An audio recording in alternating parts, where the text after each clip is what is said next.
በመሪና ተመሪ መካከል ያለን መደማመጥና መናበብ በማጠናከር ችግሮችን በጋራ መፍታት ልምድ ሊዳብር እንደሚገባ የዘርፉ ባለሙያዎች ተናገሩ። መሪ መነሻውም ሆነ መዳረሻው ህዝብ በመሆኑ የአገልጋይነት ስነ ልቦና የተላበሰ አመራርን ማዳበርም እንደሚገባው ተገልጿል። ከአብዮት ከፋለን ተጨማሪውን እንከታተል።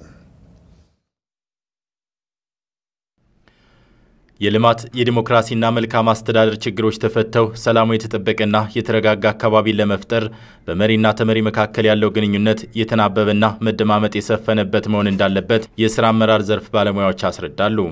ግንኙነቱን ለማጠናከር ደግሞ የህዝብ ቁልፍ ጥያቄዎችን ታላሚ አድርጎ አሳታፊ በሆነ መልኩ መስራት ከአመራሩ ይጠበቃል ይላሉ ከአማራ ሚዲያ ኮርፖሬሽን ጋር ቆይታ ያደረጉት የአማራ ሥራ አመራር ኢንስቲትዩት መምህሩ ዶክተር ብነግረዋልና አሰልጣኝ ጊዜው ታደሰ። በዜጎች በኩልም በተከታዮችን በላቸው እንደገና በመሪዎች በኩል ዋናው ማገናኛ ነጥቡ ምንድነው የሚሆን ያልተመለሱ ጥያቄዎች ናቸው።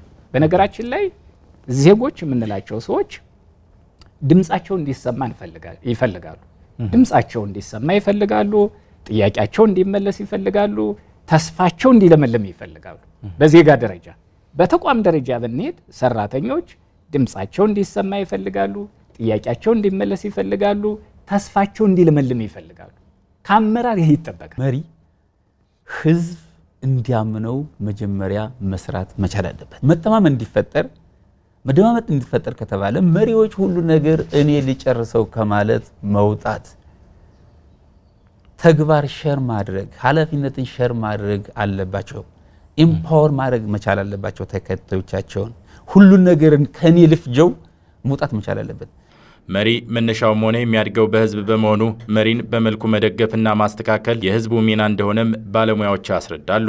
መሪነት ከህዝብ ነው የሚወጣው። ከየትም ፕላኔት አይመጣም። ህዝብ ነው፣ ሰው ነው። ስተት ሊሰራ ይችላል፣ ግን ትልቁ ነገር ስተቱ እንዴት አድርገን እናስተካክለው የሚለው ጉዳይ፣ እንዴት እናሳድገው የሚለው ጉዳይ መሰረታዊ ጉዳይ ነው። ትልቁና ዋናው ነገር ስንደግፈው በመረጃ በእውነተኛ መረጃ ላይ ተመስርተን ስንተቸውም በእውነተኛ መረጃ ላይ ተመስርተን መሆን አለበት ነው። አሁን በእኛ ነባራዊ ሁኔታ መሪዎቹን ሲመርጥም በትክክለኛ መረጃ ላይ ያለመምረጥ፣ ሲደግፍም በትክክለኛ መረጃ ላይ ያለመደገፍ፣ ሲነቅፍም በትክክለኛ መረጃ ላይ ጠንካራ ተከታዮች ወይም ህዝቦች ደካማ መሪ ሲገጥማቸው በጠንካራ መሪ ይቀይራሉ። ደካማ ተከታዮች ወይም ደካማ ህዝቦች ግን ጠንካራ መሪ ያደክማሉ ይባላል። ስለዚህ የጠንካራ ተከታዮች አርአያ መሆን መቻል አለበት። በክልሉ የሚስተዋሉ ችግሮችን በጋራ መፍታት እንዲቻል ህዝብና አመራሩ ቅንጅታቸውን ማጠናከር መደጋገፍና ብቁ አመራርን ማፍራት ይጠይቃልም ብለዋል። የበጎች ጸብ ለተኩላ ሰርግና ምላሽ ነው ይባላል። በመካከላችን ቁርሾ፣ መነናቅ፣ ግጭት ወዘተ ለተኩላ የበጃት ካልሆነ በስተቀር ለዜጎች ለክልላችን ህዝብ አንድም ነገር አይበጀው። በሰላም መታገል አለብን። በዲሞክራሲያዊ መንገድ መታገል አለብን። አመራር በህዝብ ይፈጠራል፣ መሪ እንደገና ህዝብን ይቀይራል የተባለው ለዚህ ነው። መሪ ከፊት ሆኖ ይመራል፣ ህዝብ ደግሞ መሪን ስለት ያደርጋል፣ ሻርፕን ያደርጋል። ስለዚህ በዚህ ሂደት ምንድነው በህዝቡም በመሪው መካከል መያዝ ያለበት ምንድነው? ሰላማዊና ዲሞክራሲያዊ ትግል በአንድ ክልል በአንድ ህዝብ በዚህ ጋር መካከል መፈቀዳል። የመሪው ፊት እየጠራ የመሪው ኑሮ እየተሻሻለ የህዝብ ኑሮ እየተጎሳቆለ የሚሄድ ከሆነ መተማመን አይፈጠርም። ስለዚህ እየጠቀመኝ ሳይሆን እየተጠቀመብኝ ነው የሚል ሐሳብ ይፈጠራል።